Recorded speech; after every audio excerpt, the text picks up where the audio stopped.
आनंद सान्याल का अंतिम संस्कार। सूरज के पहली किरण निकलने के साथ साथ लक्ष्य और अनिका दोनों ही पार्टी हाउस से बहुत दूर जा चुके थे। जहां अनिका रोहित के साथ मारवा हाउस चली गई थी, वहीं लक्ष्य बिना किसी देरी के अपने भाई आनंद के शव को लेकर उसके दास संस्कार की विधि पूरी करने के लिए चला गया था।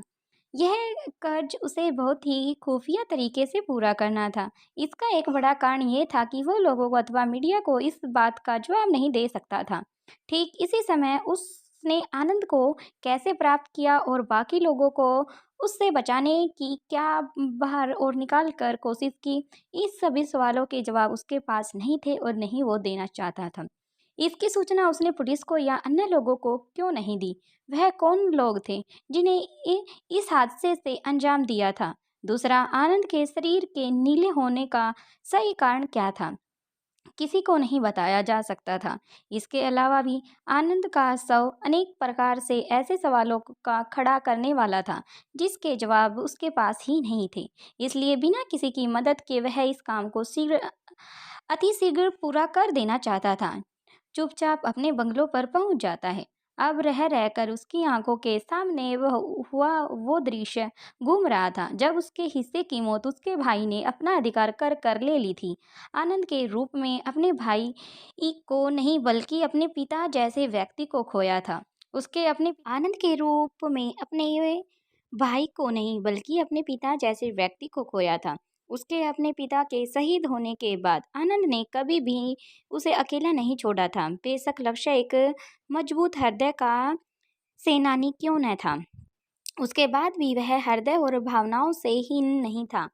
आनंद के साथ बिताया हुआ हर खूबसूरत वक्त उसे रह रहकर परेशान कर रहा था। इससे भी अधिक दृष्टिकोण की बात या स्थिति ऐसी थी कि जिस भाई ने उसे कभी किसी चीज को कमी नहीं होने दी, आज वह अपने उसी प्रिय भाई के शव को अतिरिक्त अल्प समय के लिए भी नहीं रख सकता। यहाँ तक कि वह इसके शोक समाचार को स्वयं किसी भी परिवारजन अथवा प्रियजनों को साझा नहीं कर सकता था। आनंद ने कभी नहीं सोचा था कि कभी ऐसा वक्त आएगा जब वह अपनी आंखों के सामने अपने भाई को नहीं बचा पाएगा। बीती रात अचानक से उसके लिए बड़ी ही मुसीबत बनकर सामने आ जाती है। सब कुछ तहस नहस करके बीत गई थी। रात ने उसे कुछ सोचने समझने अथवा करने का, यहाँ तक कि शोक के वक्त पर शोक मनाने का अवसर उसे नहीं मिला था। इस शोक को मनाने के लिए भी उसे सान्याल पार्टी हाउस के एक विस्फोट के साथ जमीन में बैठ जाने की दुर्घटना की खबर का इंतजार करना था। पूरी पार्टी हाउस जमीन में धंसने के साथ साथ धू धू कर जल रहा था। इसी में चल जाने वाले थे उन सभी लोगों को जो कि 100 से भी ज्यादा लोग उस पार्टी हाउस में मौजूद थे। यह आग इतनी भयंकर थी कि उसमें से किसी के शरीर की हड्डियां तक मिलना भी ना लगभग नामुमकिन ही था। लक्ष्य को अपने भाई की मृत्यु के साथ साथ उन सभी वफादार लोगों के लिए भी अफसोस हो रहा था जिन्होंने उसके भाई को अपनी अच्छी से अच्छी सेवाएं दी हैं और सदैव उनके विश्वास पात्र बनकर रहे हैं। अंतिम वक्त पर वे रीति रिवाज के साथ अंतिम संस्कार तक प्राप्त ना कर सके। लक्ष्य देश का ऐसा सिपाही था जो लोगों के बीच आम जन की तरह ही रह रहा था, लेकिन वास्तव में वह एक मिशन पर था।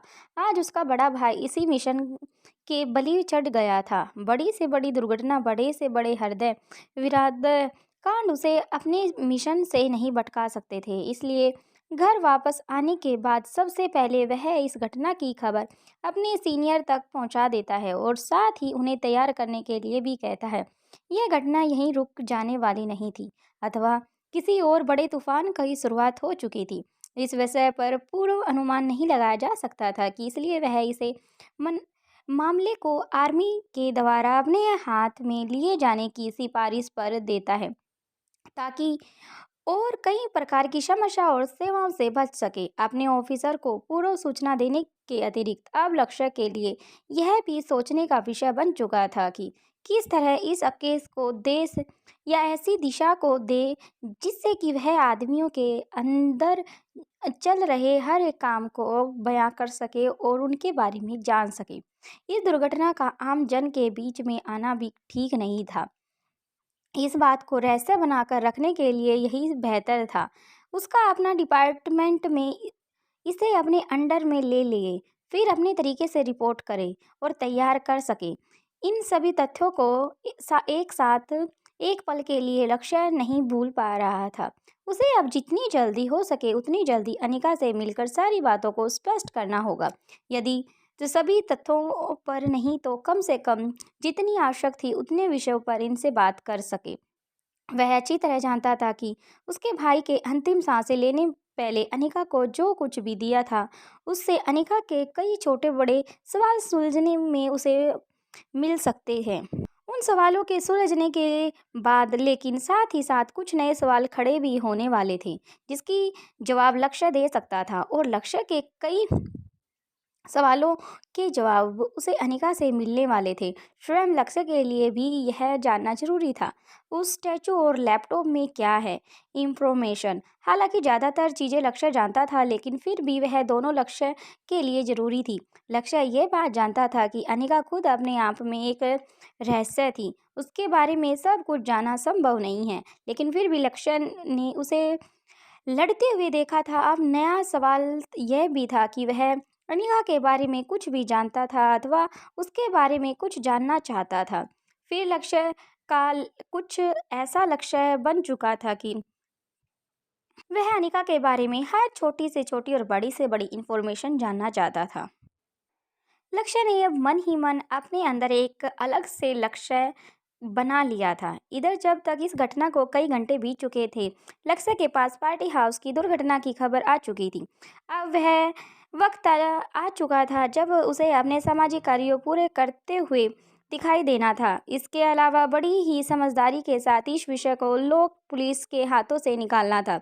सबसे पहले वह यह खबर अपनी माँ को देता है और दुख से भरी उठता है, और उसकी माँ की आंखों से आंसू बहने लग जाते हैं। इसलिए सबसे पहले वह अपनी माँ को संभालता है, लेकिन अभी भी उसकी माँ को यह उम्मीद थी कि क्या पता आनंद सही सलामत हो, ये नुकसान सिर्फ हाउस को ही हुआ हो, वहाँ रहने वाले अन्य लोगों और कार्यकर्ताओं को सुरक्षित अंत में निकाल दिया गया हो।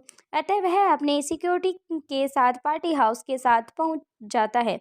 सानल परिवार के प्रियजन अब संबंधी भी अपनी अपनी चिंता को व्यक्त करने के लिए सीधा घटनास्थल पर पहुंच रहे थे। इसके अतिरिक्त इस सभी से पहले वहां पहुंच चुके थे मीडिया। इस दुर्घटना सिर्फ आज की सबसे बड़ी ब्रेकिंग न्यूज बन चुकी थी, बल्कि एक रहस्य भी थी। वहीं दूसरी तरफ मारवा हाउस, बच्चों के चले जाने के बाद आशा मारवा भी अनिका से मिलने के बाद वहां से वापस चली जाती है। अब अनिका के पास रोहित से बात करने का मौका मिल जाता है। रोहित से कहती है, मुझे तभी तुमसे बहुत ज़रूरी बात करनी है। रोहित अपनी गर्दन हिला देता है, हाँ करता है, और उसके साथ ही अपने बेडरूम में चला जाता है। वहाँ पहुँचने के बाद अनिका अपने कमरे का दरवाज़ा बंद कर देती है और थोड़ा सा परेशान हो जाती है। रोहित से कहती है, तुमने बच्चों को क्यों जाने दिया? ये सुनकर रोहित के चेहरे का रंग फीका पड़ जाता है। वह कहता है, अनिका मुझे माफ़ कर दो, वे मैं तुम्हारे बता नहीं सकता कि बच्चों ने मेरे सामने कैसी सिचुएशन रख दी थी। रोहित इस बारे में आगे कुछ कहता उससे पहले ही अनिका चिंता जताते हुए कहती है, मुझे नहीं लगता कि उन्हें जाना चाहिए था, मैं उन्हें रोकना चाहती थी। फिर अपनी व्यवस्था दिखाते हुए कहती है, लेकिन सिर्फ ये सोचकर रोका नहीं जाने वाली थी। फिर पहले एक बार फिर अपनी फ्रेंड्स को मिल लें, उसके बाद आगे देखते हैं मिशन में क्या कुछ करना होगा, इसलिए मैंने उन्हें जाने दिया। फिर रोहित कुछ बोलने की कोशिश करता है, मुझे भी कुछ कहने का मौका दो अनिका। लेकिन अनिका फिर से उसकी बात को बीच में ही काट देती है और कहती है, हाँ मुझे मालूम है, तुमने भी कुछ ऐसा ही सोचा होगा, इसलिए जाने दिया होगा। रोहित ने अनिका को इस तरह से लगातार एक के बाद एक क्वेश्चन करते हुए और उस साथ में उसका आंसर खुद ही दे रही थी देखता है। अब रोहित अनिका को रोकने की कोशिश करता है और अपनी बात कहने की कोशिश करता है, मुझे तुम्हें बहुत ज़रूरी बात करनी है, तुम एक बार मेरी बात तो सुनो पहले, उसके बाद तुम्हें परेशानी अपने आप ही खत्म हो जाएगी। रोहित ने ये आवाज़ इतनी जोर से कही थी कि अनिका चुप हो जाती है और रोहित के फेस की तरफ देखने लग जाती है, लेकिन रोहित के बात पर ज़्यादा ध्यान ना देती। फिर अनिका एक बार फिर से कहती है, देखो ना, तुम नहीं जानते कि कल रात क्या हुआ था। इस वक्त इस तरह बच्चों का बाहर जाना मुझे बिल्कुल भी ठीक नहीं लग रहा है, तुम्हें उसकी सिक्योरिटी बढ़ानी होगी। अनिका की इस तरह की रफ्तार को देखकर अंत में रोहित उसके मुंह पर अपना हाथ रख देता है, उससे अपनी अपने दूसरी हाथ से मदद से बिस्तर पर बिठा देता है और फिर बड़े ही प्यार से कहता है, शांत हो जाओ अनिका, सब ठीक हो जाएगा, उन्हें कुछ नहीं होगा, मुझे मालूम है। तुम इतना परेशान क्यों हो रही हो? एक सेकंड का गैप लेकर आगे कहता है, रुको मैं तुम्हारे कुछ दिखाता हूँ। ऐसा कहकर रोहित टीवी ऑन कर देता है। अब अनिका देखती है कि हर न्यूज़ चैनल पर वही खबर दिखाई दे रही थी। अनिका रोहित को बताना चाहती थी कि यह चैनल एंकर क्या कर रहे हैं। ये देश की बड़ी दुर्घटना में से एक है, लेकिन सवाल ये है कि इतना बड़ा विस्फोट किस प्रकार से हुआ है? विस्फोट सामग्री यहाँ पहले से ही मौजूद थी या किसी ने बाद में सेट किया है, या फिर कोई साजिश हो सकती है? इस तरह की घटना का अंजाम कैसे दिया होगा? अनिका चैनल बदल देती है और तभी दूसरे चैनल पर खबर सुनाई देती है। युवा नेता आनंद सान्याल की मृत्यु आज एक रहस्य बन चुकी है, लेकिन देश की जनता जानना चाहती है कि यह काली रात कब हुई और ये राजनीति का क्या कमाल है। राजनीति भी बड़ी कमाल की चीज है, अथवा किसी भारत आतंकी समूह द्वारा की गई कोई गतिविधि तो नहीं। ऐसी अनदेखी बात हमारे सामने आई है। अलग अलग चैनल पर अलग अलग बातें बताई जा रही थी। आनंद सान्याल के भाई लक्ष्य सान्याल ने इस घटना के जुड़े तक पहुंचने के जड़ से पहुंचने के लिए सिफारिश की गई है। इस मामले को आर्मी को हैंड ओवर कर दिया गया है।